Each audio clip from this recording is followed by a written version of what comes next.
Adoy, Dulas! May kwento nga pala ako sa inyo. Ito ay tungkol sa isang napakalaking kabibi sa buong mundo.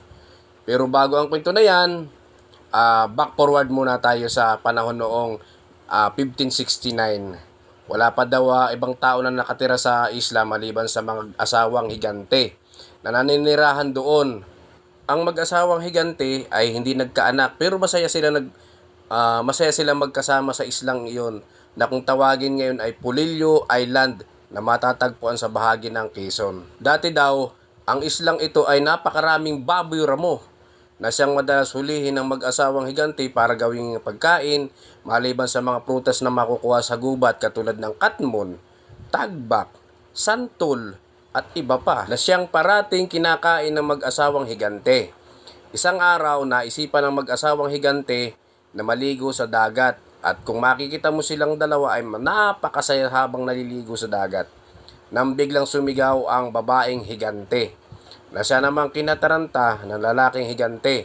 Dali-daling pinuntahan ang mahal niyang asawa at inalam kung ano ang nangyari. Kaya pala sumigaw ang babaeng higante ay may natapakan siya sa ilalim ng tubig at naipit ang kanyang mga paa. Kaya dali-daling kinapa ng lalaking higante ang natapakan ng asawa niya at ito pala ay isang napakalaking kabibi. At dahil naipit ang paa ng babaeng higante, hinawakan niya ang tigkabilang shell ng kabibi at ibinukan nito ng sobrang lakas. Sa madaling sabi, nakaalis sa pagkakaipit ang babaeng higante. Pagkalipas na maraming taon, ay nawala na ang mag-asawang higante at dumating na ang mga unang tao ng isla na mga katutubo at dahil pangangaso ang kanilang kinabubuhay, ay may natuklasan silang isang napakalaking kabibi sa tuktok ng bundok na kung tawagin ngayon ay bundok ng Malulod.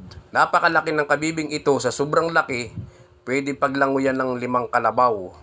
Ang pinagtataka ng mga katutubo ay kung bakit napunta doon ang napakalaking kabibi.